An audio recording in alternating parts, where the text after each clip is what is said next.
Here. Mr. Burke? Excuse Mr. Greengrove? Here. Mr. Vinsky? Here. Mr. Algieri? Here. Mr. Del Tufo? Here. Mr. Arcudi? Here. Ms. Tambora? Here. Mr. Kazira? Here. Commissioner Evans? Here. Ms. Martelli? Here. Mr. Greengrove, would you please sit for Mr. Turk? Sure. Please take notice a quorum of the governing body may be present at the regularly scheduled planning board meeting of Wednesday, April 3rd, 2019 at 7 p.m. And please take notice a quorum of the zoning board of adjustment may be present at the regularly scheduled planning board meeting of Wednesday, April 3rd, 2019 at 7 p.m. And please take notice a quorum of the board of education may be present at the regularly scheduled planning board meeting, excuse me, of Wednesday, April 3rd, 2019 at 7 p.m.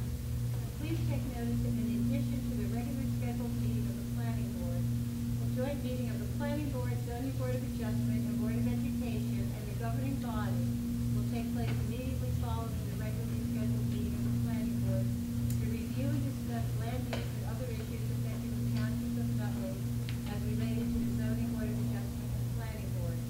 Please take notice that formal action may be taken. And please take further notice the meeting will be held in the Parks and Recreation Building located at 44 Park Avenue, 300 Nutley, New Jersey, 07110. Have you all had a chance to review the minutes from our last meeting? Is there a motion to? Make your motion then be accepted as presented. Second? Second. All in favor? Aye. Opposed? Abstentions? Thank you. Communications and bills, Mr. Kazira? I have one bill for this Cynthia series attendance in preparation for the meeting minutes which were just approved for March 20, 2019.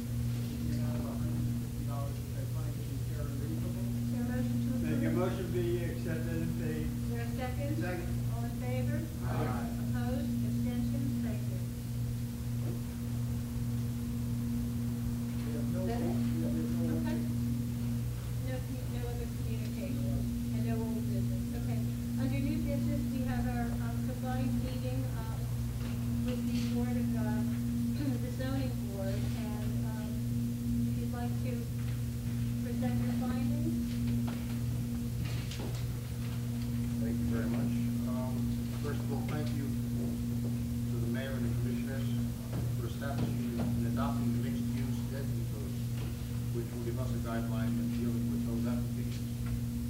And thanks to Commissioner Tucci for the work on his white paper report, and I look forward to the hearing for the conclusion of that study. There were 46 total applications this year, of which 40 have been approved, 2 have been denied, and 4 have been withdrawn. Almost 50% of the approved applicants were with conditions, which means there were many times an application will come before our board, and during the hearing, one or more board members will make suggestions for modifications to the plan that they feel improves or makes the application better fit within the zoning regulations for the master plan. As an example of modifications that the board has proposed are reductions in fence heights, reductions in driveway width or curb cut width request, and changes to building plans that will be of a less potential intrusion on neighboring properties. As always, the bulk of the applications are to widen driveways and small fences, and that will come into our pool season. That's all I have, and I'll be happy to answer any questions you may have. Any questions of the planning board on this report? That's real simple. Okay. I have one. Yes. Yes. Yes, Mayor? Mr. Adriano, with the withdrawn application, is there reasons for the withdrawal, or you got get reasons for the withdrawal, or they just pull out? Sometimes they are just told, sometimes the applicant may see which way the board is leaning, or they're feeling for which way it's going, and decide that they don't want to go any further. Pack the bags. Pack their bags and leave. Pretty much that's it. Any particular problems with any of the ordinances that you think should be reviewed? As you said, review against the ordinance, particularly would help both parties.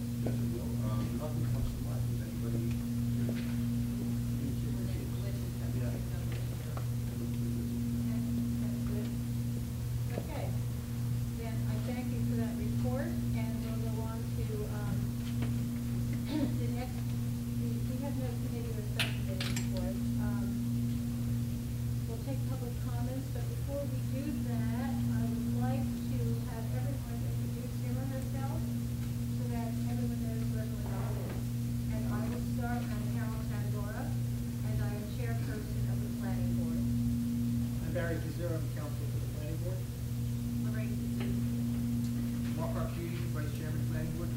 Jim Greengrove, Allow Jerry, planning board. Laura Castro, planning board. Frank Vitale, Planning Board. Jerry Longico, Planning Board. Anthony Malpatano, planning board. Peter Scarpelli.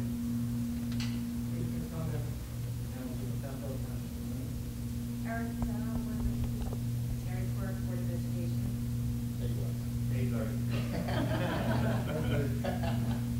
Danny Marcellus. Charlie Kuzinski, Board of Education. East Dancer, Board of Education. Frank Canale, Board of Education. And South Lancaster, zoning board. Tom Costa, local zoning board. Teresa zoning board. Peter Sturdy, zoning board. Tammy Rossi, zoning board. Daniel Tolby, zoning board. Patricia Doherty, zoning board. Diane McGovern, zoning board. Frank Bagnell, chairman of the zoning board. Thank you very much. Are there any comments that anyone would like to make from any of the boards at this time? Yes, of course. I've been to many meetings on this, it looks a lot lighter than you find it, obviously, it's usually over 2 pages. Oh, sorry. Yeah, well, so it is A little bit lighter. I mean, What do you think the reason is for that? It's been later the past couple of years. Yeah? I've been to a lot of the phone sessions where she was leaving the office that the number of applications are down the past several years. Yeah. I could probably get the report for the past couple of years from You know, it's definitely down. It was like 100, and then it went down to Yeah, 90. 26. I think last year was in the 60s. It's been coming down. I don't know whether, Used to be a lot of fences too, though, it doesn't seem like there's a lot. I don't know whether it's economics or what's it for. That'd be also, didn't they make some changes with the state? Those are more for, like, the interior renovation, permit, kitchens, bathrooms, not necessarily for like zoning review applications. Dave, is it possible that when these applicants are coming in now, they're spending more time with you going on with it before they submit them? We're very involved with, informing the public when we get applicants that come to the counter, I teach all the staff members on how to look at surveys, making sure they're to scale and going over coverages, we're doing a lot more of that nowadays than we were. I just think that the economy is a little bit different, people are a little bit, scarce, and, there's less permits for fencing, driveways. You think there's less permits overall? There are Less permits overall, so in the The term state changed requirements, so, these simple little bread and butter permits that we would get, kitchens and bathrooms, like direct replacement, those type of, permits, we're losing those. Siding, roofs, there's a lot of permits that we're losing nowadays that we had before. That changed in March of 18. Well, are citations going up, or people that you're running across that are pulling permits? Well, if you look on here, there's a lot of direct. So if I did a comparison to previous years, I bet you even see that the leave as a rec variances might be going up. Because we're really conscious on violations that need variances. I sat down with Diane McGovern and Barry a while back, and we went over a procedure on how to handle an applicant who does something without a permit, which we cite and needs a variance. So it's something that we have to bring them to court. The code department doesn't issue the actual fine. What has to happen is we have to cite the owner, we have to take a picture, we have to cite the owner, and we have to bring them across the street, and we have to, show our case to the judge. The judge issues the fine, but it still has to go in front of the board for approval, for the zoning board. That doesn't, just because the judge can't give approval for a zoning code, only the board of adjustment can do that. Thank you. Dave, the side road, are we seeing, there's not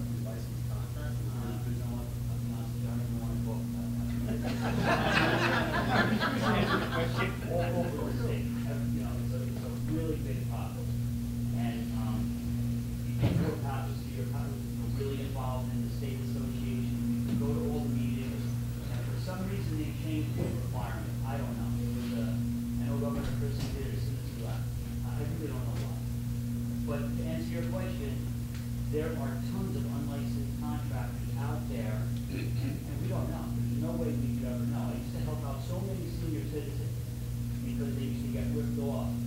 A permit, Carl and I caught somebody, they did a roof, and they took out a permit because back then they were required to take out a permit. And they made all kinds of things wrong, made mistakes, and we were able to issue a violation because there was a permit on the property, and we were able to get compliant. Now, we don't even know because we don't even get the permit, and if you don't get the permit, 9 times out of 10, the person don't complain to the code department. It's something we should advocate to change that. Next time it comes around, I'll make sure, maybe the mayor and the commissioners could write a letter to the state. Can they, still enforce taking out a permit? I know the code was changing on leniency on inspections. For what? Leaving the inspector sort of out of it to allow the manufacturer to inspect, manufacturer sort of take the liability, that's not gonna happen. So eventually it's still gonna come back to. Really not talking about that. They do stuff like that in New York City where they do self-service. There's really not a lot of talk about that. I think the intent was to, I think what's happening is there's a lot of small towns in the state of New Jersey. And I believe that there's really not a lot of inspectors now. A lot of old timers are retiring and you're losing inspectors. So if you lose inspectors, you don't have a pool of inspectors. So small towns don't have the ability to accommodate inspections. And then, you issue up, somebody wants a permit for a roof up in Bergen County, one of these little towns, they don't have a guy, it takes, 3 weeks to get a roof permit. So I think they've seen stuff like that all over the state for small permits, and they were like, you know what, heck with it. If you're not gonna accommodate these residents and get the permits out quick and get the service done, we're gonna take it away. I think that's really the root of what happened. Well, like the mayor said, you still have permits required, whether It never, this is a UCC, this is a state, yeah. Is there something we do on a municipal level and say, not on a permit though, but if they're gonna have work done, you just have to go down to Not town for construction permit, and register saying, not for a construction permit, for zoning permit. No, I mean, like, just like you said, the person's gonna come in and do a roof. Just like my neighbor guy. Yeah. Poor guy, thank God. You can't do that for construction permits, or you can do that for zoning permits, but we have a pretty aggressive zoning department. We offer a lot of different kinds of permits. Anything outside on your survey, you basically need a zoning permit, and you need an approval. So we're catching a lot of stuff on the outside, but these little things on the inside, it's just. But I think as a board of commissioners, we could advocate to the state that, that change was a problem. Yeah. Although we get enough municipalities, we get the lead municipalities involved, it gives them momentum to get the change back. Terrible scenario. You meet people who, I was a general contractor before I worked at the town of Nutley. When I took out a construction permit, I hired a licensed electrician, I hired a licensed plumber. Now, if you don't need a permit to do your bathroom, hey, Dave's the gardener, Carl's the electrician, how do you know? How do you, it's interesting, it's very difficult for us. But Dave, you have someone that's riding around, driving around during the day, looking for violations. A lot of people, yeah. We got Carl's out every day, we got Frank Gabriel's out every day. I'm in the office the most, we have a guy Brownie and Viola. One thing we recently introduced is, all the guys, even the electrician, the plumber, everybody's looking, not just the village inspector, not just the property maintenance inspector, the whole team is out there looking. One of our biggest violations we caught this year was from Carmen Delizio, an electrical inspector, which year before he would never look for stuff like that. Now, he brought to Carmen, look for this. He happened to find an illegal apartment. He called Carl, and it was just like one, Carmen finds it, Carl cites it, it happened to be a court case, and it's just, we got everybody looking. I imagine you test things too when you do a C of O inspection. Well, we always find them. A lot of the realtors and the attorneys are not, we're not the happiest office when it comes to that. So we hold up your CO and keep clean things up. That's basically what we do. It's good to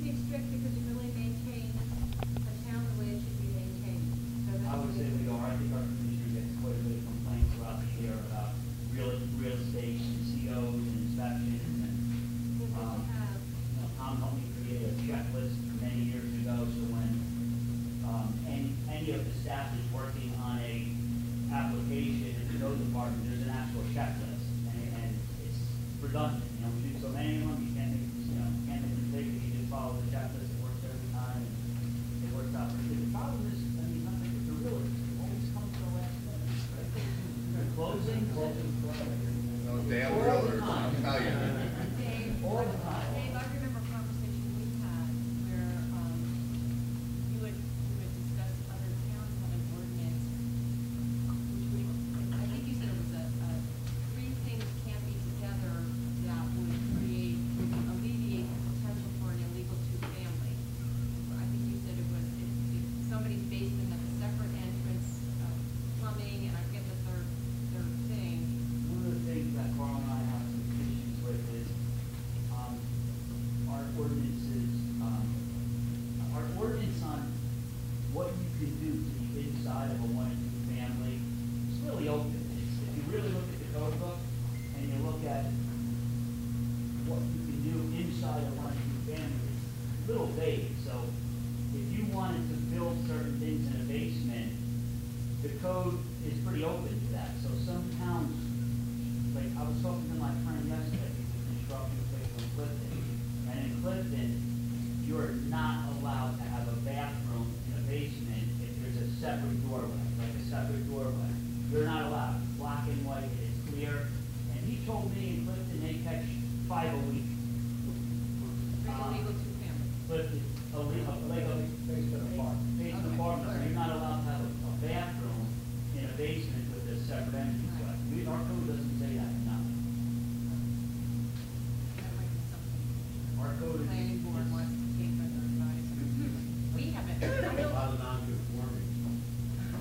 what I can, well, I know there's a lot of people who have a kitchen in their basement, that doesn't create a separate apartment. Right, when there's a separate entrance, yeah. Issues with the separate entrance, that's what. The separate entrance creates the setting, the opportunity, Yeah. say, to have the basement apartment. Other thing was, Code Enforcement found a family house that was going to be sold. But we only had it, code had it as a two-family, approved as a, with a zoning permit as a two-family, but the tax assessor had it as a three, the fire department had it as a three. And between David and I and the rest of the group, we compelled it to be a two-family, changed it, the tax assessor changed the fire department, but we had to record a part of the deed that limits it to a two-family. So when the buyer was buying it, they knew they were going to buy a two-family there and not convert it to a three. We have the right to go and re-inspect it at the time.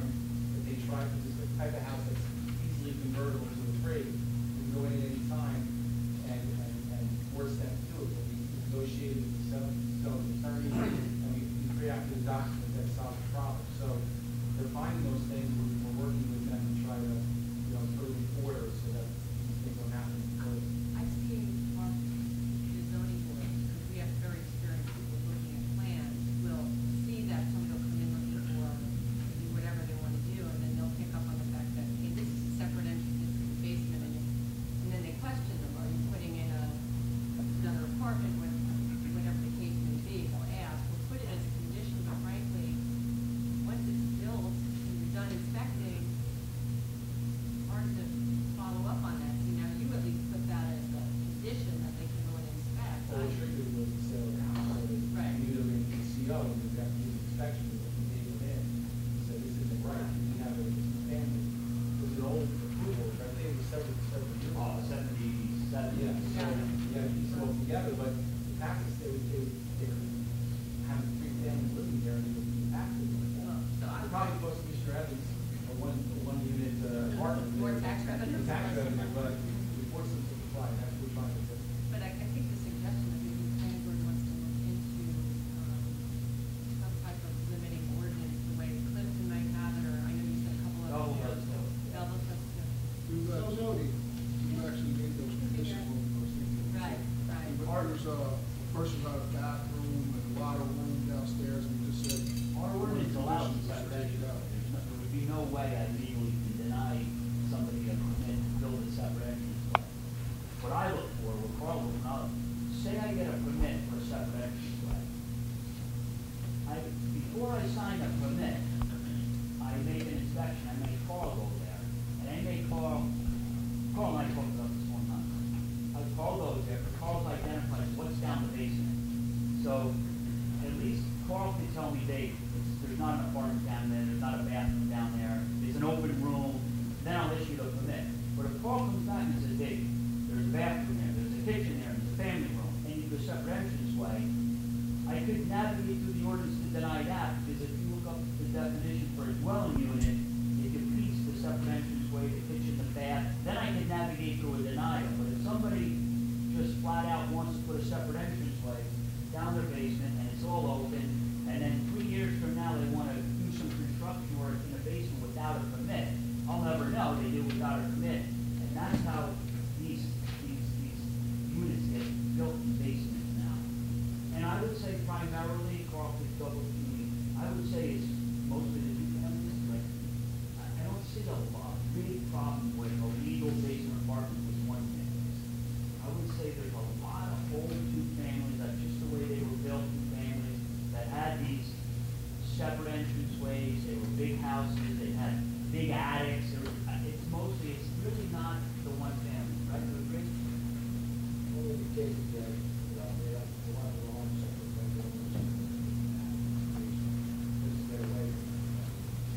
Asking about receiving that basement, next to the boiler, next to the hot water heater. Thank you. Mr. Curtis, do you have anything from the board's perspective? Actually, yeah, we were prepared for 15. Okay. Just kind of continuing what we talked about over the past 2 years. Okay. So we can actually use that here back there.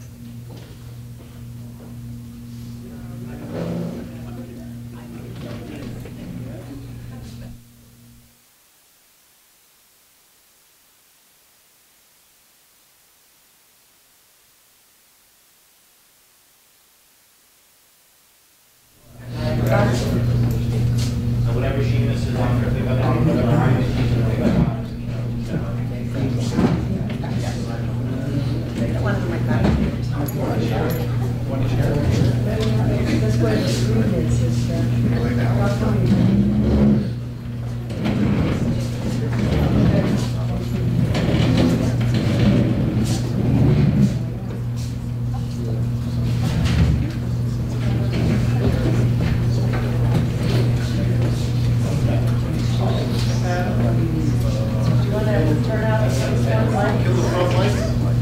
Want them totally off, or you want a section? Front, Anthony. Hold on. Wrong ones. That good? That's the good one. You want the other one back on, or that's good? All right. All right, so, thank you again, everyone, for having us here. I think this is a great opportunity each year that all the boards come together, have an opportunity to, number one, introduce each other, we new members, but they're also, these are all familiar faces, we all see each other around the town, so it's great. So what we've been doing since 2016 is we've been just following our data along. And every year we committed to making sure that on October 15th, which is the date that we have our state numbers, that we calculate what our data points look like, so we have consistency moving through each of those years. So this chart here is a continuation from what we started in 2016. It includes data from 2005 right up to 2018. And this particular chart here identifies each of the buildings. So this is every student in our trend lines of people. correct. So when we look here at this top line, that's Dudley High School, and the trend since 2005 has shown a decrease over that time frame. And if you start to look here at 2016, 17, and going to 18, we're starting to see that enrollment is taking a shift upward. Okay. When we come down a little bit lower here, the next one is Washington, the middle school. So this one here, this trend, because we only have 2 grade levels in this school, you'll see a lot of spikes based on enrollment. And because you only have 2 grade levels in there, those numbers can alter pretty quickly year to year. What we do know is coming into 2019, we have a much larger class coming in 7th grade, so ultimately going to this number is going to increase. You also, I was just going to say, you also see the red line, which is Washington School, is coming together at the same Washington School is just about the same as the middle school. As of that October 15th number, there are just 6 more students in the middle school than there are at Washington. Yeah, just to put it into perspective, we have, when you think about the middle school, the size of the middle school versus Washington, you can see how, those two schools are occupying the same amount of kids. Kids are small. Actually, you just moving them out of the building and taking trailers. So when we look at the other two numbers here, right, these two here and these two here, these are the other remaining schools. So the blue and yellow are Radcliffe Garden, under 400. Yeah, so these schools here, their numbers are remaining relatively flat throughout, and the same thing with the other two elementaries. They're remaining relatively flat. So when we talked about, again, we've been having this conversation for several years, when we talk about space, just understand that it's not necessarily a population issue. It's not necessarily the driver of kids. It's the challenges that we face with the ADA program, state mandates, as well as full-day kindergarten, has been some of those drivers that we have the same space, but what the resources are that we have to provide takes space away from where students would have occupied a building 25 or 30 years ago. And in the case of full-day kindergarten, it was half, right? Half the classrooms in the morning, half in the afternoon. So with the full-day kindergarten, you're actually doubling, right, the amount of space that's needed in all 5 elementary schools. Now, at our next board meeting, we're actually going to be having our demographer do his report. We had them update that as well.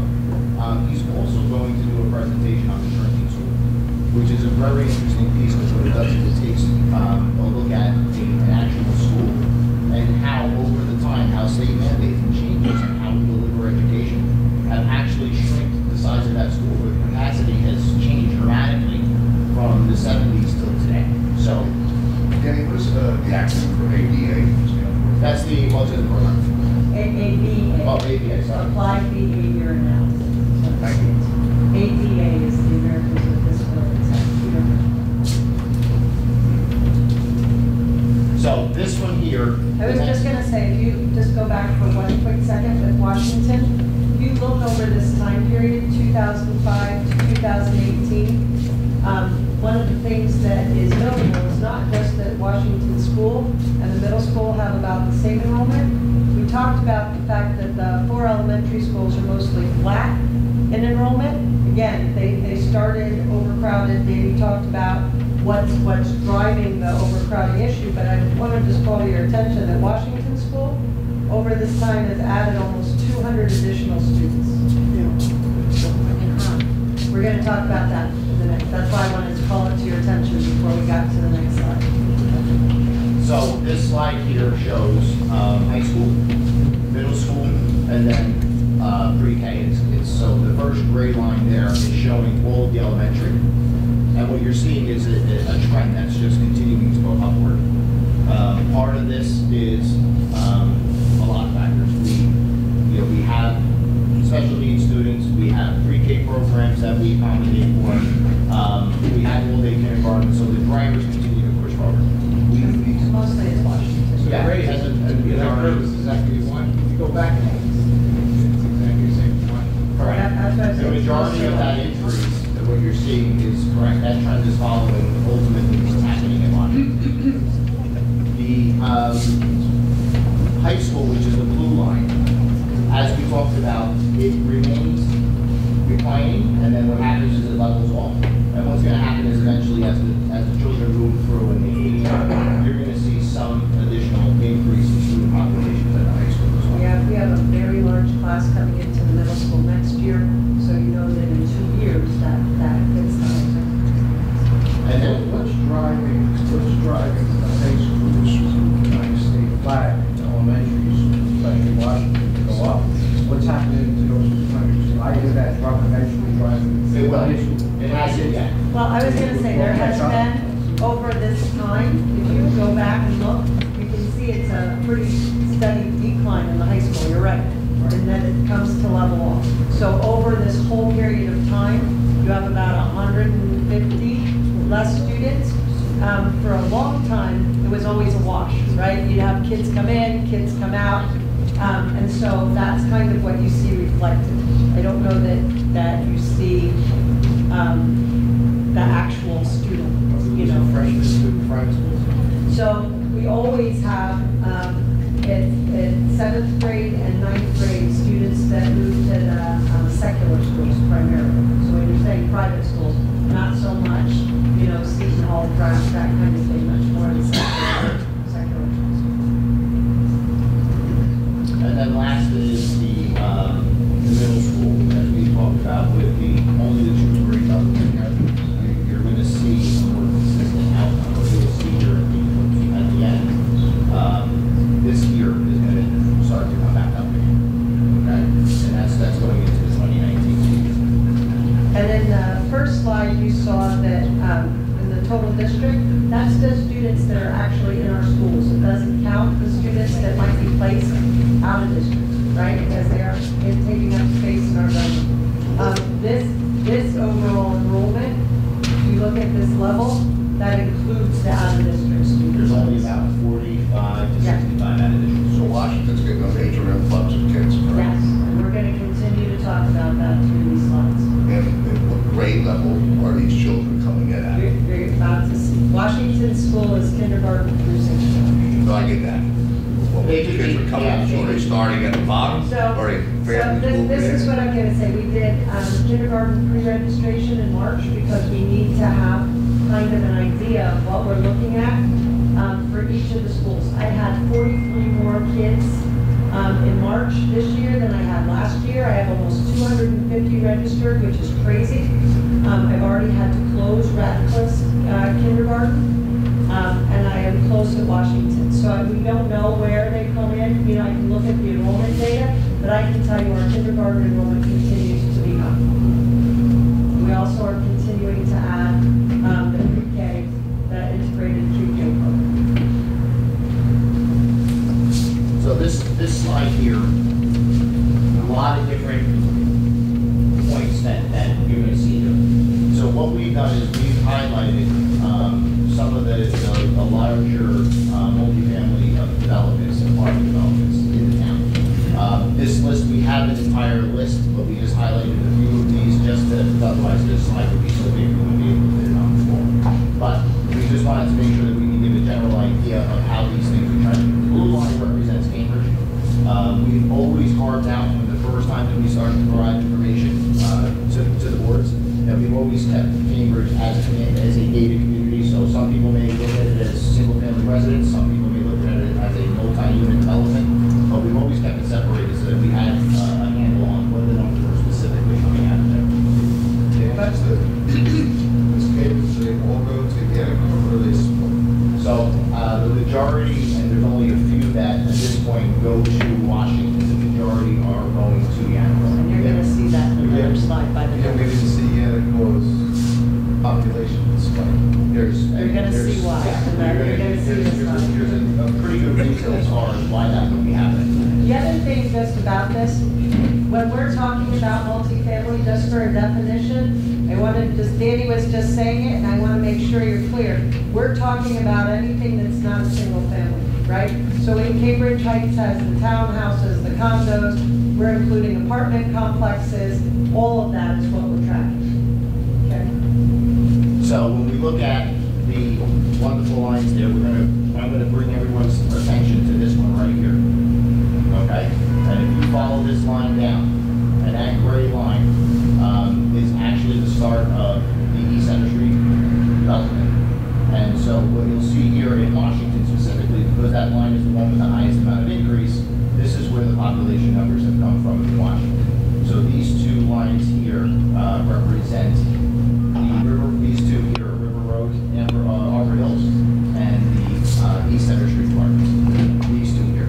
The rest of these apartments, because of the length of time that they've been in the township, they seem to have a more steady number that's more consistent with the amount of apartments that are coming out in those particular developments. Can you tell me what the y-axis reads there? I can't make that out. This year, Yeah.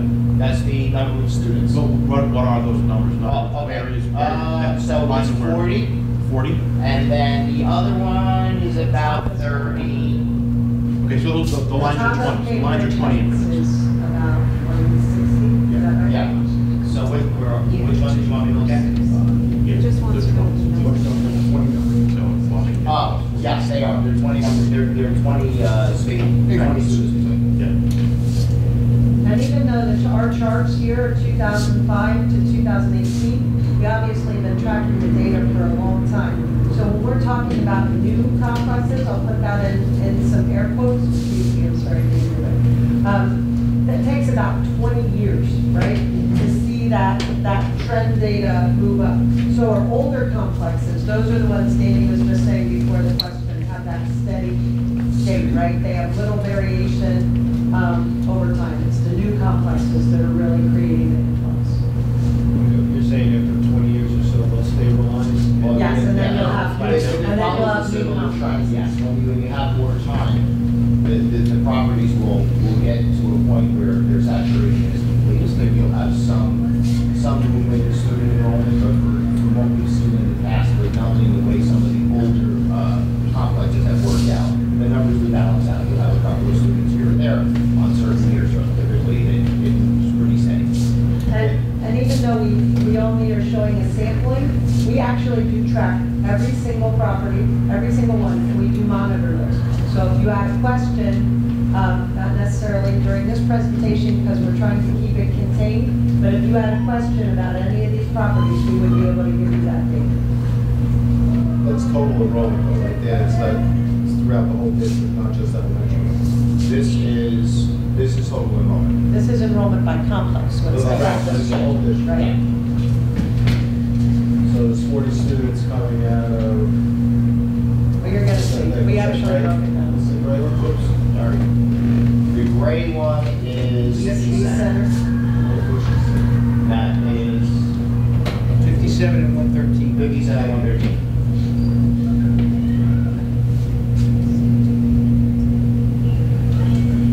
So, when we originally started this 2 years ago, we did our analysis on the entire district based on how each property was zoned on the reports that we had. So we took the zoning, we aligned the students to those zones, and it gave us a projection on where students were identified, whether they be single-family homes or they be multi-family homes.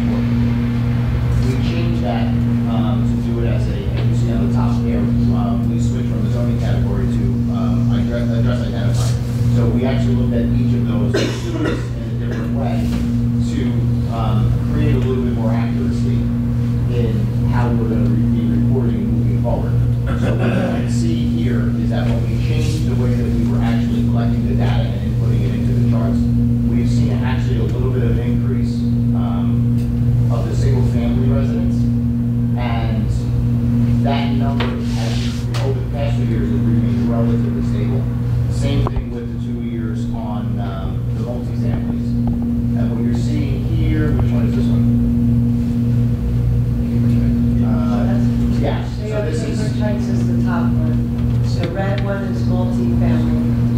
no, this is Cambridge, this line is Cambridge. So what you're seeing here is Cambridge, is that there's a little bit of an increase. Oh, your blue is single Yes, family at the top and correct. the red is. Yep. So what you're seeing just here at the bottom is that Cambridge in the past 2 years is produced a few more students than it has in the past. The other thing about this chart, when we were doing it by zone, we got a lot of questions, right? How do you know that it's really a single family or multi-family or whatever? So by doing it by address, the idea was to be able to get the most accurate data. And if you look at these lines, how they break out from 2016 to 18, you can see that the lines actually follow the same trend. So you know that it's comparable. Whether you do it by zone, whether you do it by address, you can see that the lines add up. And from 2016, you have some overlap, right, in how we're reporting addresses and zone. 17 and 18, we actually look at every single individual address. Every single address. And we determine whether it's the single family or multi-family. And that's important to know because when we were doing it previously, we just did it by zone. So what do you ascertain by looking at the address? You look at the total number of people that are in the house? No, it's enrollment, as long as if there are students enrolled who live at that address. But we've also identified every address, right? And so now we have, for us, we have a really good sense of the numbers of single family, the number of multifamily, right? That increase in So we'll multi. never know the head count in the household. We just know there's a student enrolled. Right, and you know that you can see the increase in multifamily, right? You can see the red line, and you can see that decrease in the single families, students that are coming to us. Because remember, this is showing students coming into the schools. Mr. Carcella, do you have any data on the increase in student population from houses that were vacant or foreclosed and then redeveloped from a 2 to 3 to a 4, 5, or 6 house? Single family. Yeah, I was gonna say that. Ian said something. We don't have that information, because we don't have that list. But if we got that list, if that was something we could share, we could run that against this data, and then produce a list of those specific addresses. Was there an increase in students from them, was there a decrease or flat? So, with a list that was working. We don't know, we wouldn't know that. If you track it, anything that can identify a single address, students and Oh, there's a lot of different names, between divorces and blended families, yeah, you're gonna find a lot of different names. That's not a red flag to us, that's the nature of families in 2018. So I'll give you this, a scenario. You have a mom who moves back into their mom and dad's house. They have a different name, different last name. They got 2 kids. They go into that household, and what happens is you got 2 conflicting names, but you have the student who's there who doesn't own, the parents don't own the property. You have a mom that keeps her maiden name, doesn't use the married name, you have children that You have a only family use that their has kids second that family brings a name. family member in from another state because they have nowhere to go. Let's go a little bit to the absurd. Are there a single family home with 8 kids coming out of it, 4 different names? Is So, that a flag? so yes, we have, so here's the thing, yes, but because of confidentiality, because of the way that the state requires us to report, even if it is a red flag, if they have the affidavit, we have to accept their registration. Mr. Carcella? Yeah. Sorry, there's a data point in here that for me is sort of missing, that I don't, it'd be interesting to see. If you compare this increase of school-age children to your population over these years, are you increasing or decreasing student population as a percentage of the overall population growth of Nutley? I don't know that. Ian, have you done an analysis of that? We haven't done that. I do.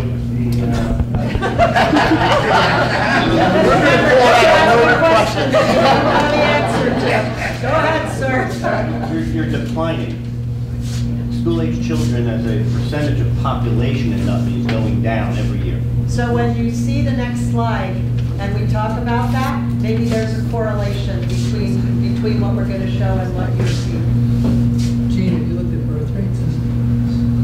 I have not looked at birth rates. Birth rates wouldn't tell school enrollment because there's no guarantee that a child born in the town will ultimately stay and grow and be enrolled. You can only take a look at enrollment ultimately in terms of that versus population. I'm going to invite you to I come was just April gonna say that. 29th to hear the demography. I'm a data analyst, that's all. Yeah, no, that's fine, but I'm kind of yeah. curious just to see how that works. What I was gonna say though is the demographer talks about birth rates, talks about how he analyzes the numbers and I will tell you. And it is a trend Pretty based on accurate birth with rate. his numbers. But it would be worthy because questions like that you can ask him and he can probably give you a pretty full answer of how he's come to these numbers because he's been pretty accurate within 5 or 6 students. For the past- Well, the demography is great. Can we let Dr. Glazer and Mr. Carcella complete their presentation, and then we'll open up the floor to questions and comments, if that's okay? That's fine. I'll shut up. This is our final slide. So this is the multifamily, and what we did here was just, this slide was replaced, if anybody remembers the 2 years past, we actually had 3 columns that showed the actual student counts. And I thought that through those slides, people kind of got lost in the numbers. So percentages seem to tell the story a little bit better, where when we look district-wide, this is the percentage students that are housed in a multifamily setting. So when we look at 16, 17, 18 district-wide, we were pretty consistent at 31%. When we look at each of the schools, the numbers are pretty consistent throughout until you get to Washington and Yanqua. Washington has been continually increasing. Yanqua has been increasing slowly. We go back to the conversation of looking at Yanqua and Cambridge, and if you take the percentage, if you took Cambridge out of that, right, if we assume that Cambridge was a single-family development, that number would look much closer to Spring Garden at about 7 or 8% of the population being considered multifamily. So, this number kind of gives everybody an idea of where some of the challenges are that we face when it comes to the multifamily piece. But it's there for purposes just to check consistency and see how things are changing year over year. And again, Washington has continued to climb, and the expectation from the demographer is that those numbers don't level off. So, that's kind of a scary thing when you think about it. The other piece of this, you know, we keep talking about the multifamily, but we also are seeing with the single family. Do you want to talk about the single family? This is another conversation that we've had. Our concern right now, and again, this is part of the demography report that you'll see if anybody attends the meeting at Board of Ed on the 29th.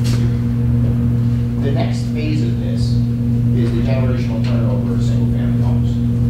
In the chart that we showed a couple of years back, there was about 300, I want to say it was about 340 students that were reduced in the single family occupancy and were kind of picked up on the multifamily side.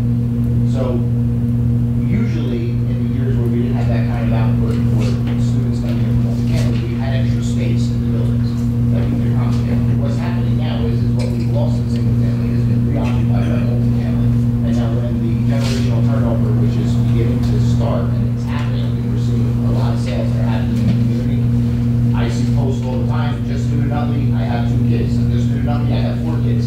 So they're coming with a family, and they're occupying these generational one-family homes.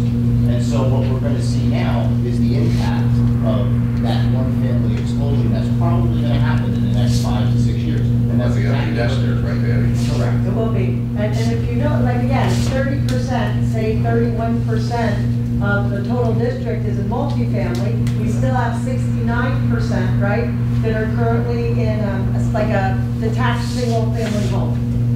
Just for a data point, in 2005, when we start these charts, the number of people in single-family homes, the number of kids coming was 77%. So if we see that trend, right, as Danny's saying, that turnover, that generational turnover, it won't only be disastrous. I literally don't know where we'll have students. I don't know where to put those students. So that concludes our presentation. So again, we're open to questions.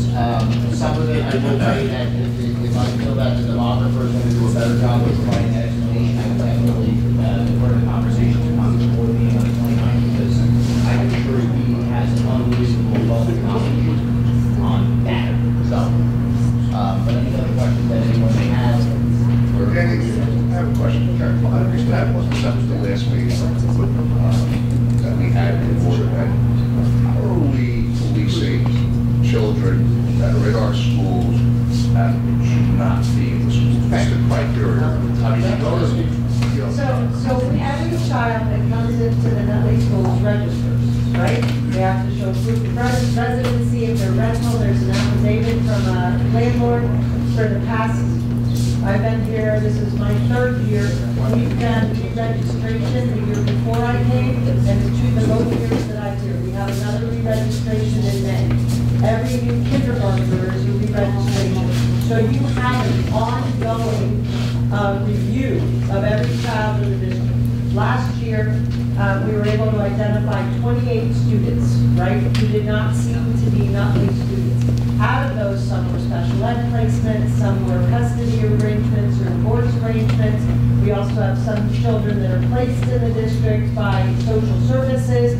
So after all of that, we had 6 children that were here in Nutley that were not supposed to be, for a variety of reasons. All 6 of those were disenrolled. So we do that on an ongoing basis. We get information from people very often. We follow up every single piece of information we get. People are a little disappointed sometimes because they'll call and say, hey, I told you that this child's coming from Belleville, East Orange, whatever. But when we investigate, very often, they're allowed to, right? Because of special education and custody, hearing, social service requirement, a county homelessness placement. But we do follow up every single one. And we started this actually, we went electronic, with this last one. Right, 2006. I think it was It was before I came, the year before I came. So what we did district-wide re-registration. And so that basically gave us our start point. Once we went through everyone in the district and identified who should be here and who should not be here, one of the things you find, some people just leave, right? They're not ever going to be able to provide the documentation and they show up at another school, right? Some parents will hold out as long as they can until that process is complete and they're down to the point where, we have the authority to remove them. Once that was done, we now every year try to identify a couple of grade levels that we're going to do another registration. And in May, we have 4th grade and 10th grade. Yeah, I think that this was last year was, I don't remember, but we did. Last year was 6 and 9. Dan, do you have a residency officer, or who does the investigations when these cases come up? So we have Natty Ferreira, who has consistently been that person for 16 years as safety and security. Jean Boyle has been in that office for a number of years, and last year she actually had a title change to registrar. So the 2 of them do that, along with we've sent our school officers, our school safety officers out to do home visits and investigate as well. So we have our own team with us. Yes. You said no children left behind, correct? I did. Well, Not tonight. It may come out of that. If you're living in an apartment illegally, say in 1 bedroom, Yes. and there's 5 kids in there, and 2 parents in 1 bedroom, and the kids are sleeping on a mattress on the living room floor, and they're going to the school district, by law, you can't get rid of them, correct? That is correct. But, having said that, if we feel that there's a danger, we can call DCCP, the Department of Children and Family Services, to make sure that there's no danger. But we cannot report, and it is not for us to not register them if they have the appropriate residency documents and affidavits. Well, it's not appropriate, they're living in a 1 bedroom. But we don't know that. That's the problem. We are not, privy to their inside of their apartment. But if we get that information, then we act. And I have one last question, and I'll shut up, I promise. Charter school, okay? People move into Nutley, apartment, whatever, and their child goes to a charter school. We don't offer charter school. Does Nutley pay for that child to go outside of district to a charter school? And do we supply transportation for that child? Yes, to both. We have to by law. Is that law? That is law. We have to. But I'll tell you, the number of children that don't attend the Nutley Public Schools is very small. I think this year's 3 children maybe from That are going out. to a charter school. But we do have to pay for that transportation. If we have, as I said, a social service placement, meaning homelessness, foster care, any of those kinds of things, even if the child is a Nutley student, if they're placed out, we also have to provide transportation. And paid. And pay. And yes. paid. And pay. Further questions from any of the board members? Is there anyone from the public who has a question for Dr. Glazer or Mr. Monticello? Hi, I'm a mom. Please state your name and address for the Oh, record. sure, my name's, I'm sorry. First time at a meeting like this. My name is Paula Giganti. I'm a mom of a Washington child. And I have to say, I'm very, very concerned of what I'm seeing in Washington. I'm a working mom, so I don't get the opportunity to go there very often. But when I do, it is extremely crowded. I had a 7th grader who happens to be a 7th grader now. She was in the trailers last year, thankfully. Wonderful education. She's doing great in middle school. I have a 3rd grader who's on her way to being in one of those trailers again. I'd like to just appeal to your humanity, to appeal to you as a mom, that I'm just concerned. I'm concerned about Washington. And if what Dr. Green is saying is true, what's the school going to look like when my 3rd grader is in 5th grade? When my 2-year-old goes to kindergarten there? I've been here for 20 years. I'm very, very concerned. I know there was a report done a couple of years ago, or no, a couple of months ago, from Commissioner Tucci about Peace Center apartments. I believe he said there was 20 kids difference. What was the actual number, Dr. Glazer? Let's see if I can see it. I can't read it off this, I have to say. Can you read it? Current number is 57,113 together, that's 40 students. 40. That's for 2 properties, though, right? Not just one. So, 57,113. Yeah. I was at that meeting when that was originally, that whole complex was originally the starting point. And oh, no difference. There's nothing going to happen. There's not change. Nothing's going to change. 2 or 3 years later, take a look, go there, go see how there's no open space in that school. Teachers are in closets. Students are in closets. We have another trailer coming. We're double decking the trailer that's there now. And last month, at the board meeting, we had our budgets. The vote was 2%. An increase of 2% for this many students coming in? How are we going to do it? How's it going to happen? Something's got to give, and it's going to be our kids, and it's going to be their education. And that's all I can say. As a mom, as a teacher, it's going to give, and it's going to be on the backs of our kids.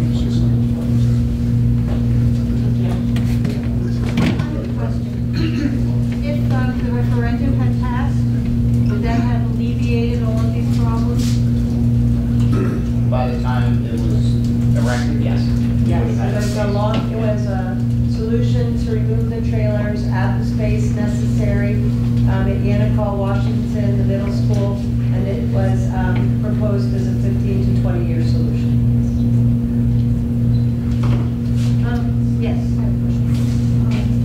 Now, we're about maybe 5 kids living in a one-bedroom. Do we have a restriction on how many people can live in a one-bedroom, 2-bedroom, 3-bedroom apartment? No. I can say, I know you don't. Most of the complexes have requirements. Most of the time they have, in their lease that you can't have a certain amount of people in the apartments. But these people are doing it beyond the lease though. The ones that we catch, when we get in touch with the building owner, they say we never knew about it. I just didn't know if the town had a code that said, you know, you can only have Not one. a square footage occupancy number on a dwelling.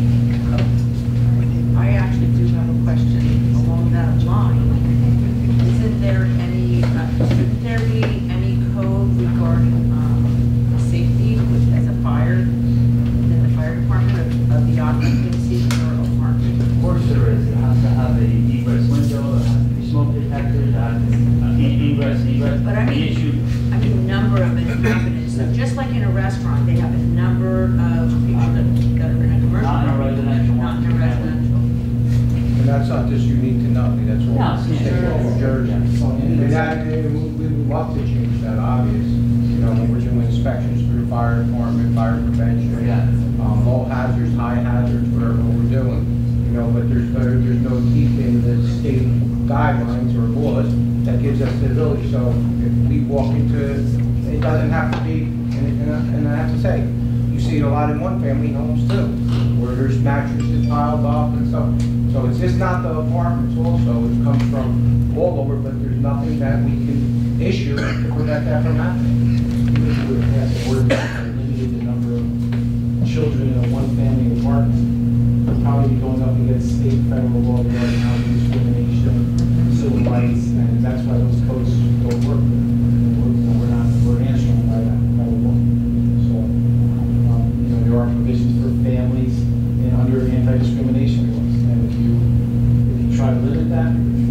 violation.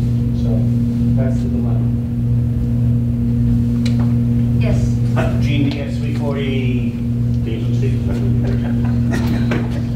Are you familiar with the Rutgers school age multipliers? I know the planning and zoning board would be, since they're testifying. We're familiar with it from our demographer, and he let us know that it was an outdated model, that they don't use it for schools in New Jersey at all anymore. They use that cohort and birth rate model. Yeah, and Rutgers updated the study recently, but I'm curious, would you, based on housing type, because the Rutgers model broke it down by housing type, and your breakdown of housing type is very different than the Rutgers study, which would be utilized, or the other studies utilized in any planning or zoning board application. So it would be probably very beneficial relative to the zoning and planning boards deliberations in future applications if this study was compared relative to what the Rutgers study does based on how it breaks down housing type.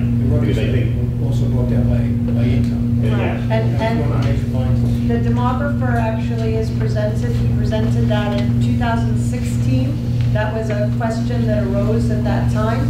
He presented it again. He's coming April 29th, and he can absolutely detail what the differences are and why. And you can see it even what we've done. We were asked to move from zoning to actual addresses when we did our report. So. Are there further questions? Yes. Michael Odry at 130 High Street. Ms. Tancora, about 4 minutes ago you brought up the point of if the referendum would have passed, we wouldn't have this overcrowding the school. If your wish of the referendum passing would have passed, you know a lot of your nutty neighbors would have been property taxed right out of this town. I'm asking you a public question. Is that what you wanted? I don't know that that's necessarily the case, quite honestly. Well, And it seems like you're ready for it, miss. I'm not the tax person. Well, and also at the same time, you're allowing all these apartment buildings to be built in this town. That does help in overcrowding our public school system. Do you prefer seeing all of the old gas stations that had been there? This is what I prefer to your question. I don't want to see property tax hiking, public school overcrowding, apartment buildings to be built in this town. Quite honestly, I It's think- about time a I homeowner. think it's a fact of life that our taxes are going to increase. You know, I think that we all have to come to that understanding. If there's going to be development in a town and progress, our tax base will increase, but also our revenues will increase. Is that not so? Well, personally, I think the homeowners of this town don't need town leaders that are so pessimistic like you when it comes to property tax. All right. We gotta look towards optimism. We gotta do things that cut down the property I taxes. think you're out of order at this point. I think she's a little bit out of order because all I hear from her is, oh, the referendum, you know, it's for the kids, but forget about the elderly residents of this town who are on a fixed budget. Thank you for your comment. Thank you. Commissioner The people are watching. Trust me when I tell you that. Anybody else? We have questions over here. Yes. I'm Melissa Blum. I'm a parent of 2 students. I live at 184 Highfield Lane. I have a 6th grader currently sitting in a trailer at Yanakaw. I have an 8th grader who sat in a trailer at Yanakaw 2 years ago. They were both in overcrowded classrooms at Yanakaw during their time there, in class sizes that were not beneficial for their education. My 8th grader obviously is going to high school next year, and in light of what I've seen go on in town as far as our education, I'm sending her out of district to private school. Obviously that's my choice, but I know at least a dozen families that either cannot afford or do not want to send their child to private school for whatever reason, and they're putting their houses on the market. They're leaving town, and these are great families. These are families with bright children, great athletes, great futures, people you want to stay in this town, and they're leaving. And I know there's a few realtors here. You know what happens when people start leaving? Prices start going down. We have to do something. You know, we can talk all we want about taxes, but go to any town in New Jersey. We all pay a ton of taxes. What's worse, paying a lot of taxes and having a bad school system or paying a lot of taxes and having a great school system. If our property values go up, it's great for everyone. It doesn't matter if you want to stay here for a year or you want to stay here for 100 years. You can borrow from your home equity. You always know that you have that cushion in your home value to fall back on. So whether you have kids in the school district or you don't, you have to care about your property values. And I'm telling you, people are leaving. You have to do something. Thank you for your comments. Are there any other comments or questions? So just a question. If you were to Commissioner, speak up so that everyone can hear you. We have a microphone problem. Use your teacher voice.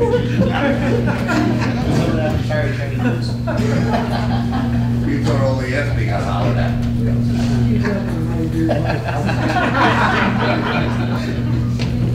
So my question, can you hear me? Yes. Thank you. Yes. Kelly?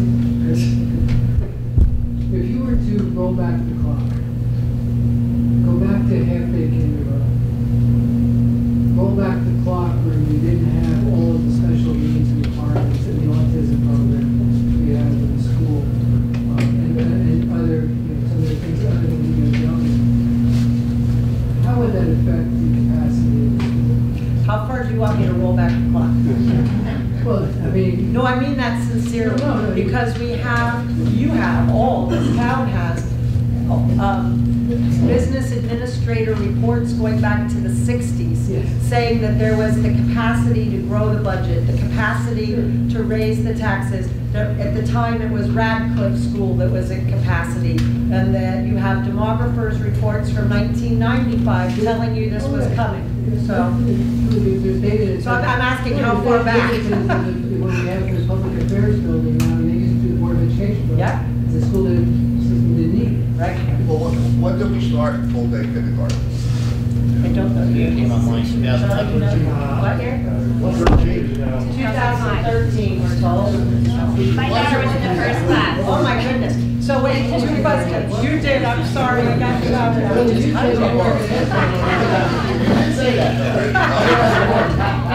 I promise to answer your question too, but go My 8th ahead. grader was in the first class. Of full day kindergarten. She's 8th grade now. Okay. What year? So what year was that? 9 years ago. Born in 05, she went to kindergarten in 10. 2007. So I don't know the number today. What we were saying in this presentation, when you had half-day kindergarten, right, you used the same classroom for 2 classes, morning and afternoon. Now, obviously, for full day, you need all of those numbers of classrooms. So, for example, at Yannicka, I have 4 sections of kindergarten. I had 14 children on waiting lists that I had to send to Spring Garden and open another classroom at Spring Garden, right? So I don't know that number. Well, the nature of my question is, when I looked at those enrollment statistics, right, I see some growth. The question is, if you didn't have these new requirements, so an educationally sound decision that says we need to provide full-day kindergarten for our children. It's good for the children, it's good for the families who have children, there's an affordability aspect of it, there's not daycare, those kind of things. We made a great decision as a school board to launch an autism program. There was an expectation that the enrollments would actually be tuition-based as well, because there would be outside enrollment. Which would be awesome if I had space to do it, because we get calls all the time. I'm turning down tuition left and The right. space that we have is now, there's no additional There is tuition, none. because it's all local residents. As a matter of fact, we also have students that have to go out of district that cost us because I don't have space for them either. So when you also add to it, it says, okay, when I have that structure, right, and you add curricula changes and advances, requiring greater certifications, integration of teaching, so math, science, English, all getting integrated, all of those things. No, you're doing awesome. Keep going. So my point is that if you were, yes, and when you add to it, the desire of every parent is to say, I need more contact with the teacher and my students so they get a good education. So if you then say, I've got to raise classroom enrollment, there's a risk of lower teacher contact. Absolutely. You're seeing that now. We have classes of 30 in 5th and 6th grades. is that if you were to really understand what are the drivers of what I would characterize broadly as the requirements of the 21st century educational system, the requirements that says I'm not training my child to be capable for the industrial revolution, right? I'm training them to be capable in the 21st century, which is a technology-enabled society, right? There's a lot of different factors requiring different teaching standards, different complexities, with a lot of changes because the special needs spectrum has brought up dramatically, right? Federal laws have changed dramatically. Then I look at this and I say, I don't necessarily say that my enrollment issue is because it's explosive because we happen to have some multi-family units. It's not about enrollment. That's my point, right? It's not about the enrollment. It's not that the multi-family houses, if you just didn't have those enrollment, the school system would be fine. I think that's Not true. What I was gonna say, you have 30% in multifamily, 69% in single family. And when you look at the census data, when you look at the average age of Nutley, which is around 41, 42 years old, you know, I see that things are gonna change over, I'm seeing it. I write a welcoming letter to every new family, so I get a sense of what the turnover is every year, and I've written almost 1,000 letters since I started doing it. So when I put all that together, it says that we're not talking about the fact that schools are overcrowded because multifamily units have overcrowded town, or multifamily units aren't paying their fair share, because the reality is, there was the study that was originally done for Cambridge Heights, forecasted 128 students. We have about 160, 62 right now. So for a 27-year-old study, not too bad. Oh, no, the study's good. When you look at the taxes, right, the average student in the school system, based on the taxes they're paying, school share taxes, they're paying about $22,000 a student to be in the school system. Unfortunately, our per pupil costs are not even close to that. But this is a state thing I just want to share because it does impact that 22,000 is not what's coming to the schools. It's based on 15 to 18 students in the classroom. So our per pupil rate is great in 15 to 18 students, but when I have 30 students in the classroom, I'm way behind in what I can do with all that, for all those 20%. So when I'm looking at it, all I can say is that if I divide the number of students that are coming out of Cambridge Heights by the school tax that they're paying, that money is going to the school system, right? And that's about $22,000 a student. The challenge is the 52% at Washington. So, well, I understand all the data, right? What's not clear to me is, what are we going to do to solve it? Because it's not saying, hey, I'm going to stack up trailers higher, we're going to go 3 stories. It's not about saying that we're not going to invest in the future, because actually, if you want to say, look, Nutley is a great place to live, as long as you don't bring any children here, right? We'll be able to shrink the school system. Yeah. It's also a terminal philosophy, right? The town dies. Yes. Right? So there's a reality that says that in an environment, and you can't control cost. I mean, everybody wants, and I get it all the time, everybody wants everybody who works in the public sector to lower taxes to take pay cuts. Yes. Right? And when you look at most of it, 83% of what you have is for salaries, right? Salaries and benefits. So the solution is to get taxes down, pay teachers less. Pay teachers less, cut programs, raise class sizes. The other thing I look at, and I'll finish the second. I wasn't going to say anything, but it's got to be. Go ahead. The point is, I am really frustrated and tired of debating the same question over and over again. We come here, and in all these different forums, all we do is we simply say, oh, enrollments are going up. See how it's going up in the multifamily? See how it's going up? Actually, that's not our message. When you look at the slides? Our message has always been that there are 5 things that impact the overcrowding in the schools, and that our message is it's not enrollment. Enrollment is stable. So my point is, enrollment overall is a piece of this. What I would like to see is actually a good presentation that lays out what those drivers are, so that everybody understands it, because this could be misleading. It's basically sharing its enrollment, right? And would prefer.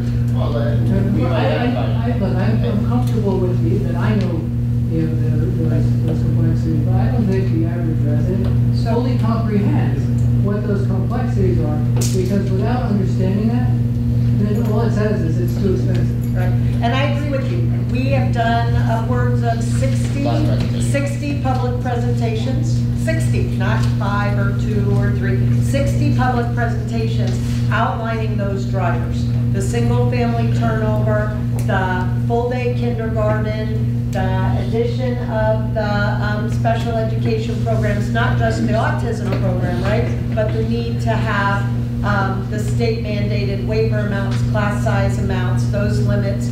We've talked about the integrated preschool. We've talked about those 5 drivers now for almost 3 years, and none of it has been about enrollment. It goes back to that shrinking schoolhouse model that we have not built onto our schools significantly. We haven't added classroom space, instructional space in most of our elementary schools in 100 years. And what's changed in state mandates and education, I mean, you talk about 21st century education, it's 2019, we're pretty far away into the 21st century. We're looking to be teaching children for jobs that haven't even been created yet, maybe not even imagined yet. So we have to have the opportunity, the resources, the instructional design to be able to accommodate that, right? And people say to me, you know, we did a whole budget presentation a couple weeks ago, and I talked about a 2% budget. She moved. We talked about a 2% budget, a 3% budget, a 4% budget. We talked about, you know, what that means, and you're absolutely right. There are fixed costs of salary and benefits. So what you're moving around is that very small 15%, right? So what does that mean? Does that mean, you know, as you were saying, collaborative learning space instead of your industrial design model, integrated technology across the curriculum? Yes, because we're looking to the future. Small group instruction space, large spaces to be able to build, do makerspace, do STEAM, which is science, technology, engineering, arts and math integrated together. All of those pieces are part of the district strategic plan, part of the board goals, and you're absolutely right. We are not able to accomplish those things, not because of enrollment, and again, not because of multifamily houses or single family or kindergarten, none of those in their own right, but all of that, and over a long period of time. Absolutely. Because when you ask me, you know, to roll back the clock, I could roll back to the 60s and we'd be having the same conversation. The mother that stood up. She moved over there. I'm Sorry. Sorry. That's okay. These parents that are here, right? They're worried about their children. I'm worried about my grandson, right? Who's 6 years old, right? And other people. They need what you just said, in a world of augmented reality, virtual reality, artificial intelligence, robotics, right? They need this stuff, right? And so we're still arguing about whether or not, you know, we can put up some additional space. We're doing every resident in this town a disservice. Yes, we are. And that's not us, it's our failure if we don't get this right. And we've got to change the character of the conversation in this town so that it's actually positive, looking at what we need to do to be vibrant, to be relevant as we go forward. And we need to, sorry, I'll get on so much. No, I'm loving it. You can keep talking all night. Because part of the conversation that never happens, people say to us all the time, you know, you're on your own, Board of Education, you're on your own planning board or zoning board or commissioners, and that's not true. And in all 60 presentations, we talk about all of the conversations that we have together. We talk about the fact that it's not just one thing impacting, and that we do have to come together as a community. Mr. O'Drea, you and I have had many, many conversations, and I understand your position, your perspective. We have agreed to disagree and still somehow respect each other through every number of conversation that a vibrant community built on an education, whatever that looks like. We have a fixed cap. Everybody does in New Jersey. And the question is, what do you do with that, right? As a township, as a school district, as a county. And all of the things that you raise, Commissioner Evans, are not just relevant and valued. They are a courageous conversation in this day and age when people are worried about their taxes. I'm worried about my taxes too. I'm worried about my taxes every day, and I think we're responsible for all of us for making sure that every money we collect, we spend it well. It's capital. Right? If we justify it, we spend the money on it, and save up for it. But that can't stop us from doing what we need to do. Nothing has always done that. So I'm going to say it shouldn't stop us from doing what we need to do. You're saying it can't, but I'm constrained, right? I have a specific amount of money. I have legal constraints on reserve funds. So, when we're talking about robotics, I have to tell you, it's one of the things on the table. If I have to cut a math teacher, the first math teacher, the one that came in, the last, is teaching my computer science program. What a travesty. So help me understand why Nutley gets about $8 billion worth of state aid, roughly? Roughly. Belleville gets 30. Clifton gets 30. Yes. Excuse me, Brookville gets 30. Clifton gets 50. Right? And when you look at Belleville's 3.4 square miles, it's a population of 35,000 people. About $70,000 median income. Yeah. Not that different. No, but it goes back to with the state, because part of our issue. Come with me April 10th, I'm testifying. I'm going to be with the governor of the 10th. I'll be testifying on the 10th. We have to raise the alarm. I know that the formulas that they follow are absolutely right. Yes. But this argument, and a lot of people have to raise their voice because you're starving. We're struggling to pay for what others just automatically get. And just to, so everybody has the same information, we got about $370,000 in extra aid, where Bluefield got $7 million. And my question to the governor was, hey, you had to do that, you couldn't phase it in, you couldn't spread it out, you couldn't look at, other needs, you couldn't have that conversation. And there's not an answer to that, but that's why we continue to advocate. We continue to go. I'm talking about special education and extraordinary aid. I am an outspoken person. You all know that about me. I'm not afraid to have those courageous conversations. I'm thrilled that are you going to be in Trenton on the 10th?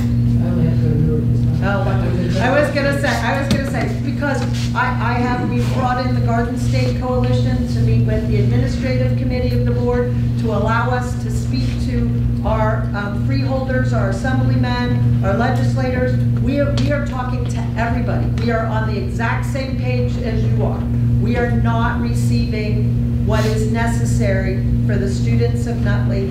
I've had long conversations about facilities that townships cannot continue, cities cannot continue to fund building through referendums. The state needs to go back and look at all of their aging facilities. We are certainly not the only district with 100-year-old buildings that need work, that need, more classrooms, more instructional space. I would hope everybody will join. I'm glad you'll be there. Join us and truly continue to advocate. So why the discrimination against the good people of Nutley from the state?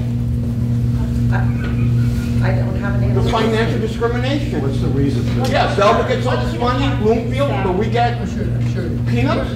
Part of it is something called Abbott districts. Right? Well, those are gone, but gone. But the funding associated with that still exists. Right? But there are socioeconomic standards that they follow. For example, the assessed value in Nutley is, on the average home, is higher than what it is in other towns, so therefore, that's another component of the aid formula.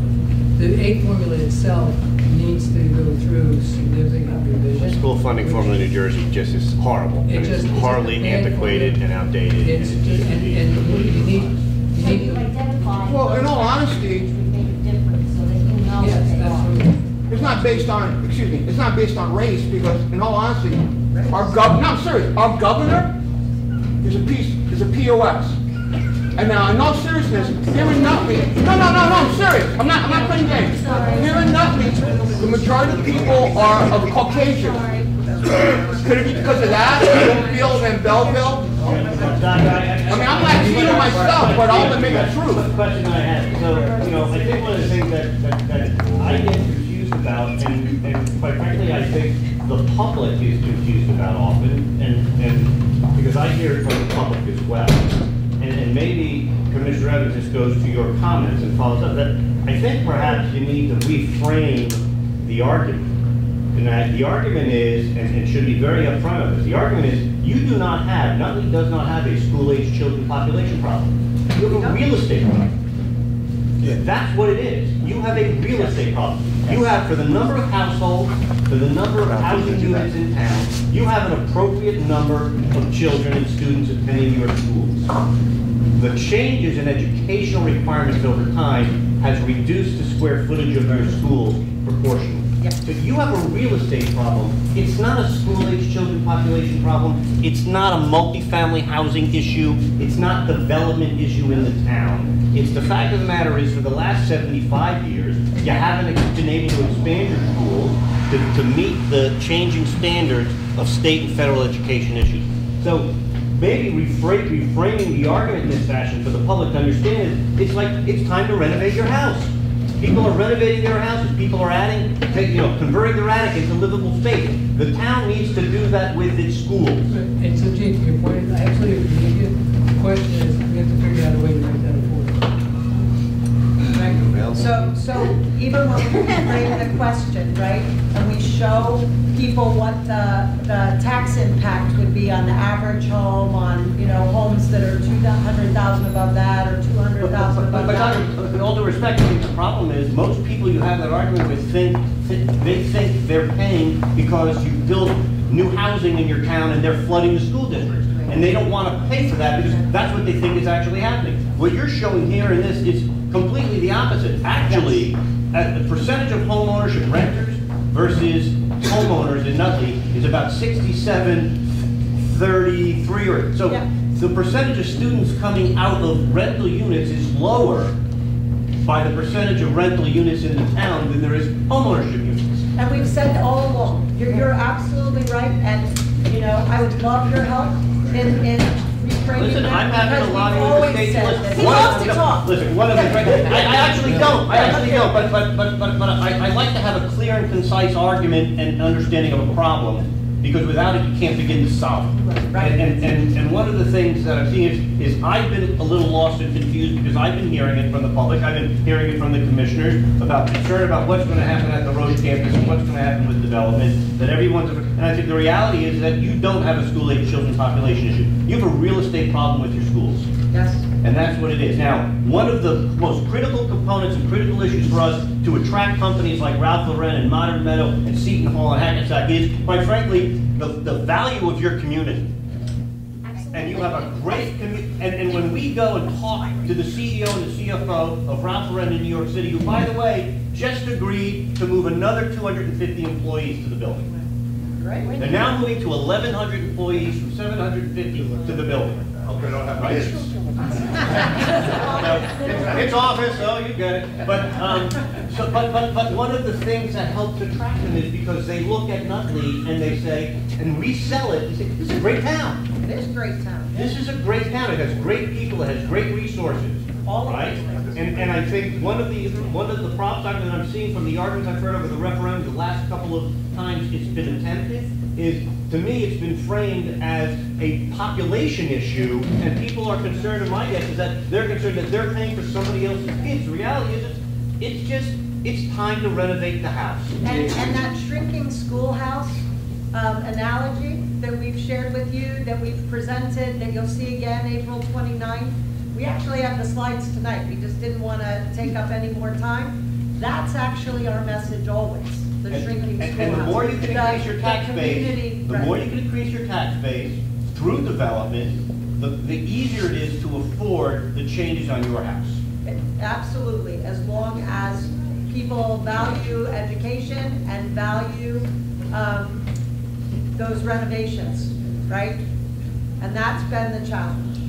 Gee, the issue, I think, is not the way the school board has approached the public and tried to sell the referendum. It's the people who are against the referendum and how they've tried to frame it successfully, that it's multifamily that's driving everything. And obviously, you heard that from the superintendent, you heard from Commissioner Evans. It's not the driving force of what's causing our problem. From our perspective, in talking with you, we still have an overcrowding issue that we haven't solved. So we need to solve the overcrowding issue. That's sure. And it seems that you're saying that the only way to do that is put another referendum out and raise, through a referendum. So that's how I took that. And obviously, you're here, you're developing roads, and we're happy to have you. But the thing is that Dr. Whitaker has said this to me. It doesn't matter if the kid's coming out of a multi-dwelling, it doesn't matter if they're coming out of a single family, it doesn't matter if they come out of the Roach property once you develop. They don't have room for one more kid in the school right now. So it doesn't really matter where the kids are coming from. And I hear what you're saying, if you stop all the development and we don't raise ratables, then the taxes are going to go up even more.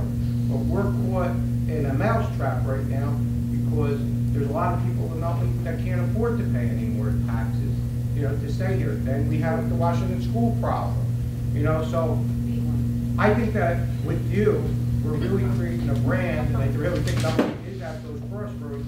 We're lucky enough to have a safe community. We have to have a school system that is stellar, so people don't mind paying those taxes, the people that can afford it. But how do we get from point A to point B is We've got to be able to This has been a invest. 5-6 year conversation. Commissioner, I agree with you, but messaging is a big part of it. And I think the messaging has to be clear, because I've been confused, now I've been in this town about 4 years, and what can I say? I've been confused because the messaging, quite frankly, that I've taken away from it is there's a school-age children population problem. There's a problem with the number of students coming in to this town, and the reality is the numbers, it's not a school-age children population. And as the mayor said, that You have an has- older home, and you need to now update it for modern conveniences. And that's just the way it is. And everybody in the town benefits, as this young lady said over here, everyone in the town benefits because your housing values are predicated on the quality of your school system.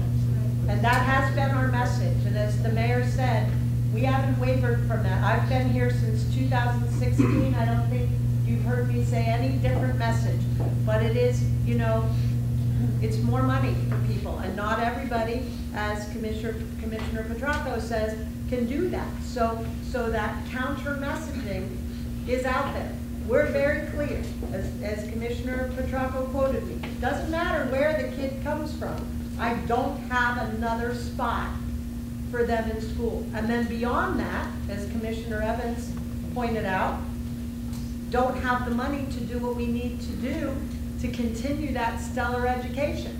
I'm spending my capital reserve funds on trailers. I'm spending my reserve funds on security upgrades. Those should be things that come to us outside of a 2% budget cap, but they don't. And that's where we're hamstrung. And again, we haven't met, but I value what you're saying. I would love to have you participate, as I invite everybody all the time in the process, because we need all voices and all hands on deck. And for all the board members, since you've got 3 boards, don't take my comments as criticisms of the town of the boards. Quite frankly, of all the townships that I've been in and developed, this is one of the most engaged, and responsive, and quite frankly, intelligent collection of public officials that we've had the pleasure of dealing with. So every part of our interaction has been a thoughtful and selfless kind of interaction, right? I haven't gotten that in a lot of towns where the first thing the official's talking about is me, what's happening to me in this deal, right? So my compliments go to you all for sitting through this and understand. We understand there are big problems out in the world generally. We're trying to deal with our little ones here at home, and I fully support the efforts of the township to fix these problems. But I think messaging is just as important in terms of understanding and framing the problem to define the argument. Thank you again. Gene, we'll be looking to you to get involved, and you're expert on marketing. We'll go on for the next referendum. I would just like to say one thing before. He didn't comment on that. Mr. He Diaz. didn't smile, you actually got it. Mr. Diaz, we had a conversation during the intermission of one of the meetings that we both attended, and I've been quoting you ever since. We definitely have a problem here with our schools and the so-called overcrowding, regardless of the reason. But as you pointed out that night, some towns have a completely different problem. Nobody wants to live there. Nobody wants their children going to those schools. And that's an even deeper problem. And thank heavens we don't have that problem. For now, you don't have it yet. For For now. Well, at the moment we don't, fortunately, because people do want to live here and they do want to go to our schools. We have to be able to offer them, That's right. what their expectation is. That's right. I have many good friends who know that I live here, and at one time were very envious of my residency. Not so much anymore, because they've heard about the trailers. They've heard about the cutbacks. I had friends who were ready to move into Nutley. They don't want to anymore. They're going to Essex Fell, or they're looking in Roseland, or they're going other places. Just curious about what cutback. 2% cut, we had a 2%, The school budget. school budget. That's going to be tremendous, School budget's going up 2%. But it's not enough. not enough for the programs that are. Not enough to maintain the level of programming, from what I understand. There's no cutback. And, Okay. Yes, I was just thinking, Emma Cortese, 206 High Street. What you just quoted, Commissioner Evans, about the disparity in the state aid for Nutley, Justin, Carrington, let's say Bellevue, is striking. If that fact in and of itself were somehow disseminated in your messaging, that is, let's look at state aid, that's a huge striking factor. That's stunning. That one piece of information might just turn the tide on, I'm not saying everybody, but certainly you. Emma, Commissioner Evans has been talking about state aid since I've been on the board of commissioners, and that's going to be 11 years soon. He's been going to Trenton and advocating for a change in aid, not only at the municipal level, but at the school board level. And he's been doing that since I came on the board. Granularly, it's not getting. Oh, I hear you. So I need to talk to Gene about changing the message. At a granular level, I'm sure that you are an advocate at many multiple levels, state, municipal, but at the town granular level, it's not getting. Yeah, I appreciate your comment, and I take it, I really do. The challenge that I've had is, I can raise the argument, but the state has been unwilling to, in fact, the state actually empathizes with us in understanding that they believe that that there should be changes to our aid, or there could be changes to our aid, but there's two things that are lacking. There's lacking in the legislature to change the formula and look at it, because the amount of money that the state has in its budget can't grow. So it means reallocating what they have, which means there's going to be haves and have-nots. And the advocacy around all of that becomes very complex. So it's been very difficult to move beyond the level of empathizing to get to some action. But I do believe that the things that we have in place are enablers that will help us advance the conversation. I will share more of the information. We'll put it up on the website for people to see.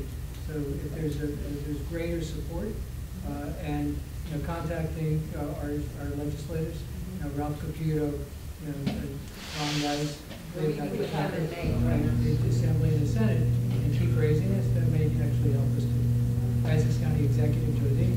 I was actually talking more of community-wide impetus for putting out this information to people in general. Because it's numbers and it's a very easy, it's not a complex, kind of multifactorial situation. It's boom, look at this disparity. We're getting such a small amount of state aid in comparison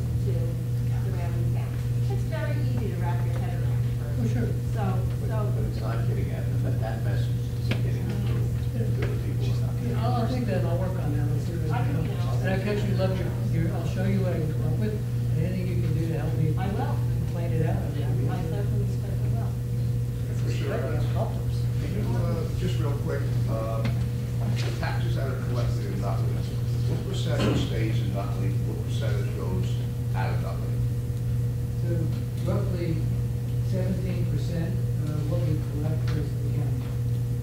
17% goes to the county. 35% roughly covers the municipality, the balance covers the school system. We're about 48%. Are there further questions? Rory Moore, 462 Chestnut Street. Just watching everything tonight, poor Mr. Diaz, I don't think anybody heard him yet. Because the only thing you guys have said is raise taxes. And when everybody's on this side of the fence saying it's getting too expensive, you're doing this. It's an optics problem. Yesterday I was running on Franklin. They had 2 police cars, 4 police officers pull over a white woman for a traffic stop. The optics is, we got plenty of money. We don't need this. So when the state looks at you, you guys are fine. What did we go up? 1.7 million is it salaries for the police department, I think? No. No. Something like that? It was, I think it was 775 was the number, and that's a work in progress. Anyway. Okay, it's a work in progress. But none of you guys sitting on the boards anywhere have heard the citizens tell you it is getting too expensive. Damn expensive. And you seem to have this extravagant thought, we'll do anything we want to do. So the state looks at you and says, no problem, they have money up there, let them pay for it. Rory, my comment was, as we're talking about all of this, we have to invest in our schools. We have to find a way to make it affordable. So part of Maybe the you need to listen to people who have been saying, remember Carmen Arecchio with Clifton Commons? No children, oh, maybe 5, that's it, no more. Where's the reality?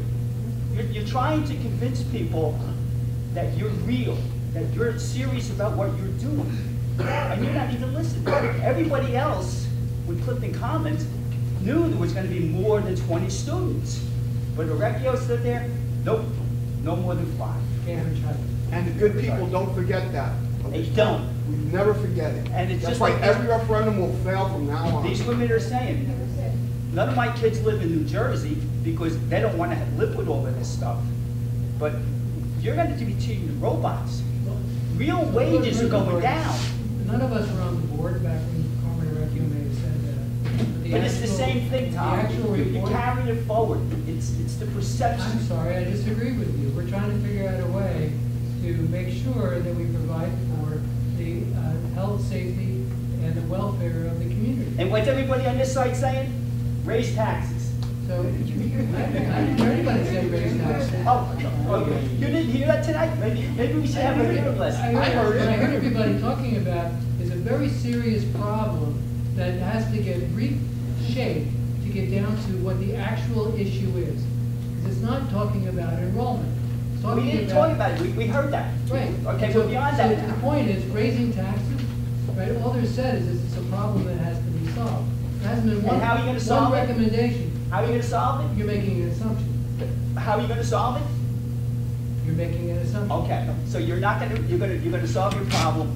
Toyota has an 8-step problem, 8-step procedure to solve a problem. Do you know what the first step is? Identify the problem.